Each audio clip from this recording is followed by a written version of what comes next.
Relationship advice. Update: caught wife trying to cheat with my friend from her iWatch. Original story: I'm writing this from my phone, so bear with me if it's formatted wrong. So last night my wife of 7 years decided to have a chill out night. After dinner, she went to the den and was watching her programs, while I flitted between watching the Spurs football game and doing some odds and ends that I had planned. Next thing I know, she's got the wine out and has had 2 bottles of the stuff. At around midnight, I went to check on her and seen she was out cold on the couch. I went to scoop her up when her iWatch thing buzzed and a message popped up on the screen. It said something along the lines of, "Haha, I can't do that, my name would knock 7 shades of crap out of me." I wondered what that was all about, so I pressed on it and it was a conversation between my wife and a friend of mine. Now I wouldn't say this guy is a close friend of mine, but he's someone I've played 5A-sides with for years, drank with, and have known since we were teenagers. We used to call him Jacket Holder, because when we got into scraps as teens, he'd always be the guy holding the jackets while everyone else went for it. Right, so as I said, I pushed on the conversation while this thing is still attached to her wrist and scroll up to the top, and as far as I can tell it's him that contacts her first, unless she's deleted. There's lots of flirting and wink-winking going on, but nothing that you could outright say was cheating. Then I get to last night and when she's drunk, she starts openly begging him for S. I couldn't believe my freaking eyes. I'm paraphrasing here because I can't remember the exact words, but she was saying stuff like how much she had always wanted him, how no one would ever find out if he did want to do something, and the last one that freaking killed me: that she was great at keeping secrets. I tried to scroll on her watch but couldn't find any other messages and I don't know her phone passcode. I put her in her bed and just sat in the kitchen in shock until I fell asleep. Then got up for work about 5:30. When I went to get in my work van, I just slumped down on the wheel and realized I couldn't face it, so I went back in the house, grabbed a half-drunk bottle of vodka, filled to the top with Coke and went on a walk down the railway line. We live beside a lot of woodland and a disused railway line that goes for miles and I've walked about half the length of it. I'm sitting under a railway bridge like a freaking troll right now, just seething at the whole thing. You'd probably think there's a fire going from about a mile away due to the steam coming out of my ears. So, what do? I don't want to speak to her. I can't even bear to look at her after reading that crap. It was like a dagger through my heart. I just feel like every morsel of love I had for her has evaporated into thin air after reading her begging like that. Freaking yuck. I honestly want to ghost her, man. If I could, I would never speak to her again. The whole "I'm great at keeping secrets" was the thing that really got me though. Like, who even are you? It reeks, but it's a case of how far down the rabbit hole do I want to go? I don't care if I'm being honest, I'm just done. I've never felt so betrayed and disgusted in all my life. The thing is, I've invested so much in her, not just as a partner, but as a person.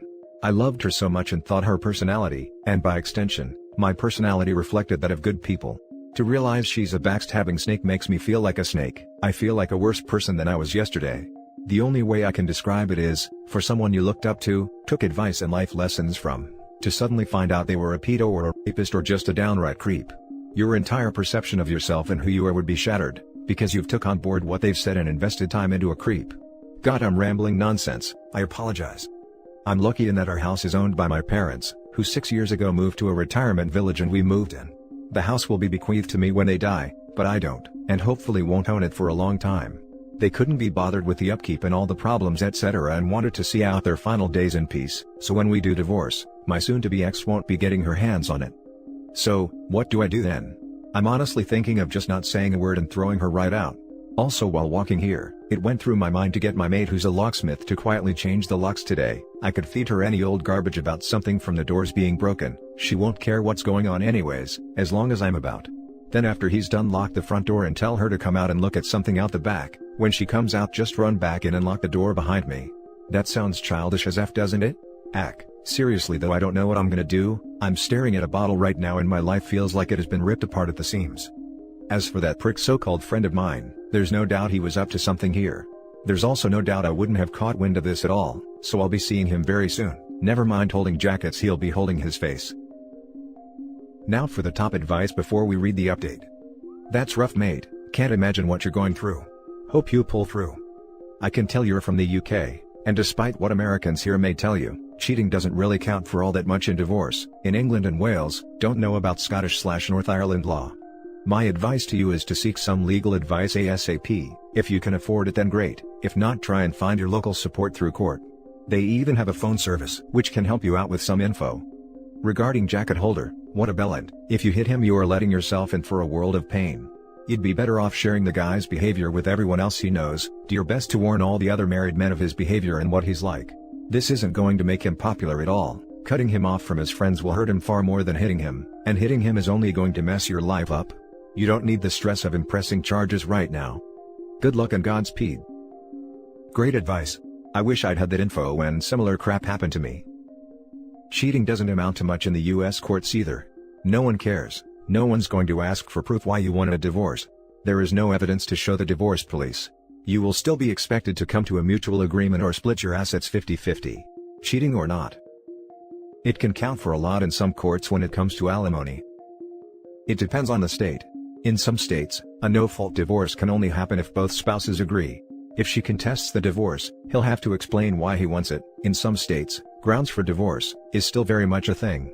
He'll still get divorce, just if she contests it will take longer is all. Never thought anyone would even see this, never mind, take time to reply. Thank you. Have just spent the last hour spilling all to two random dog walkers, who see me under the bridge and were concerned about me. Two nice older women.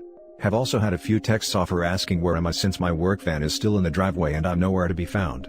It's not that I'm nervous to go back home, it's just that the thought of seeing her stupid face is annoying me. Think I'll just text back saying I'm out. As far as playing it cool while I collect more evidence, I just can't. I've never been good at poker, I wear my heart on my sleeve.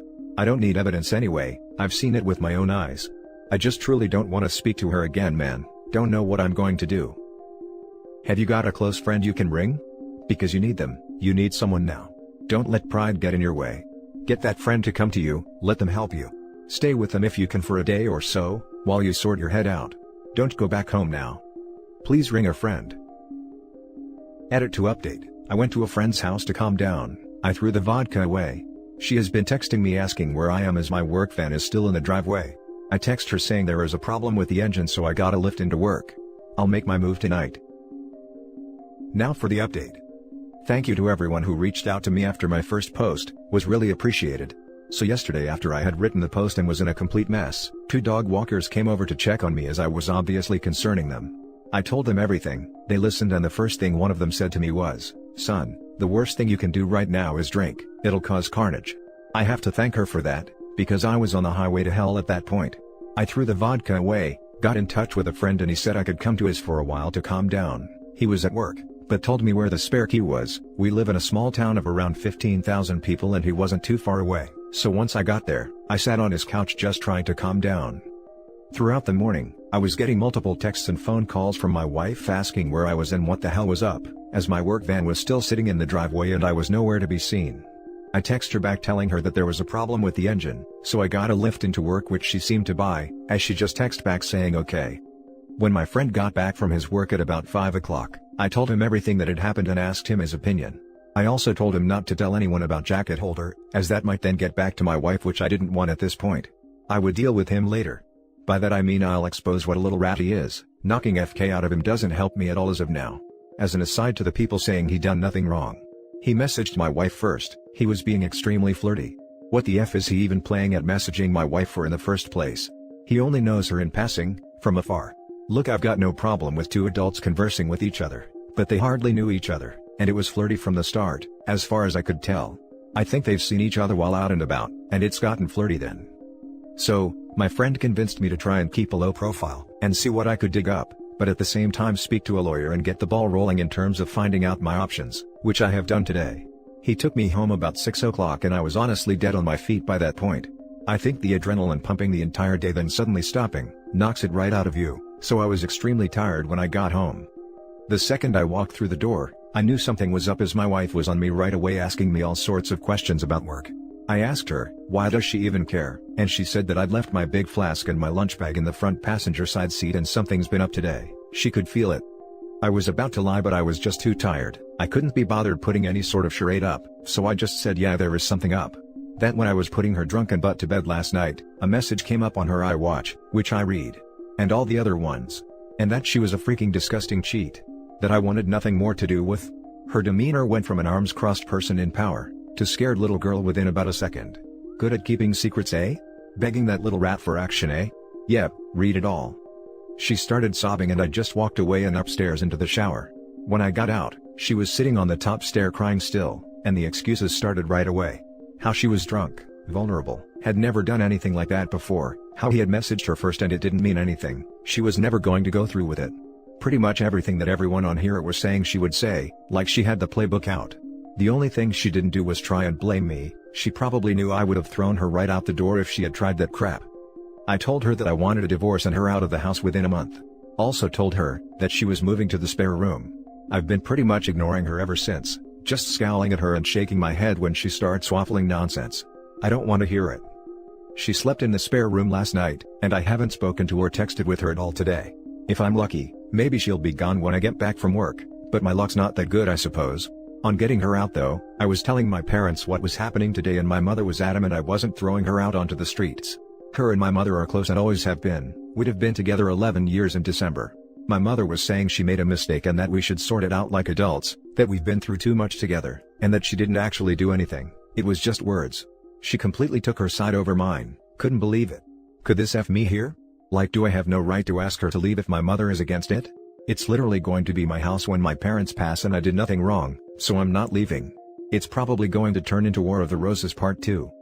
I managed to get myself an appointment with a divorce lawyer for next week, so I'll be going to that to discuss my options. Until then, I'm just going to ignore my soon-to-be ex-wife I guess. I know she's probably not going to admit anything else now. I'll never know if she was a really good liar or she was just talking crap to him, to get him on side with her for an affair. Anyways, sorry about the delay in the update, just got the chance to write it now as I'm finishing work. Well, back to the funhouse I guess. Now for the top comments. I've never been in this situation before in my life, but I have some advice. Try and find a hobby to distract yourself, sports, games like cards, cycling, running, maybe go to your buddies for a bit, play video games with whoever you play with. I'm sorry for all this happening to you, I wish I could offer more help. I wish you the best of luck with this whole situation. This is great advice. Anything you can do to take care of yourself and give yourself some love during this painful time will help you heal. Sounds like you have at least one great friend you can lean on, but I'd eventually look into getting professional help too. I would add, ignore the users telling you to burn bridges with your mom. She just loves you and your wife both and doesn't like seeing either one of you hurt, and you're both hurting now, although for extremely dichotomous reasons. She, of course, has seen every part of your life, and all the mistakes you've made along the way to become who you are. She has experience forgiving and loving your mistakes, so it's easier for her to forgive this mistake by your wife. That doesn't mean you have to forgive her too, and your mom will come around to your perspective eventually. Your mother is absolutely wrong. It's not a mistake when someone takes the steps to cheat like that, it's a series of deliberate decisions. She decided to respond, she decided to flirt, she decided to text, she decided to cheat. Every message sent is another decision made. It's not a mistake. It's many. Repeatedly. Back to back. Oh my god. Yes OP, listen to this. My ex cheated and left me last year and my mom tried that same crap for a while. I had to shut it down quick. Your mom of all people should be on your side. So they're friends. She was your wife until she cheated, which you have proof of, so if you can have respect and cut her off, so can your mom. Ugh, why are people like this? You might be hosed on the legal eviction part of this if you're not the owner, consult the lawyer about this, but you still need to go through with the divorce. Don't change your mind on this based on your mother's opinion. She's not the one who was hurt by your wife's thoughtless and malicious actions. She should get the message that she's not wanted in the house soon enough. Maybe jacket holder will give her a place to stay for a while. Legality depends on who is the tenant. If they are both in the lease then no, he cannot evict her. Since it is family, there might not be a written contract, so it's all verbal. Then it could go either way, but with a divorce and her cheating, a judge may declare him the one with the right to the dwelling over the wife. I'd get a written lease from the parents with his name only or become familiar with his rights as a co-tenant with a wife and see if he has grounds to keep the dwelling. Now for the last story. Dating the other betrayed spouse? My fiancé had an affair with a woman who was also engaged at the time. He broke up with me when he found out her fiancé had dumped her and kicked me out of our apartment, so she could move in. We have a dog together who still lives with him, so I haven't gone completely no contact, but he's been rubbing his new relationship in my face constantly by telling me how the AP is his soulmate, and he's oh so happy. The ironic thing is that, his affair partner has been begging her ex to take her back since he broke up with her. She's even gone to his parents' house trying to beg them to help convince him to give her a second chance. I've been talking to the other betrayed spouse a lot since I found out he was the one who exposed the affair. He's been my rock during this and we've become close friends. He recently commented on a post of mine on Facebook and my ex immediately started blowing up my phone, asking me if we were dating. He's since been claiming he made a mistake, and he wants us back. He's called me crying a few times saying he'll do anything for me to give him a second chance. My ex seems to have mentioned his suspicions to his affair partner, and she's since sent me a few threatening texts to stay away from her husband. The other betrayed spouse is currently traveling for work, so we mostly talk by text or FaceTime occasionally. Yesterday, I mentioned what my ex had said, and he responded with, "We should do it." He said he'd been thinking about asking me out for a while now but wasn't sure if it was too soon for me. Has anyone else dated the other betrayed spouse? Is this a bad idea? Now for the top advice. Girl, I say go for it. Big time. You two deserve some fun and good times. The fact that it will drive both exes crazy is just the icing on this delicious cake. I only ask for a full update after the date. Even if you don't, it would be hilarious to make them think you are. Maybe even exchange info on certain characteristics that you would only normally know from intimacy. Mole or scar. You can drive them nuts, lol. Most stories that have both betrayed spouses together end well, and if you decide to date, take a nice picture to send them with caption, "Play stupid games, win stupid prizes, so bye." I love this. Especially the caption. This happens a lot. The two of you have bonded over a shared trauma and probably have a similar value set when it comes to relationships. The other plus is that, it really punishes your exes for their stupid games. They do need some consequences after all. And that's it for this video guys. If you have thoughts to share, leave a comment below. Don't forget to hit like and subscribe if you like this content. Turn the notification on to get updated on my latest posts. I'll catch you in the next one. Good day everyone.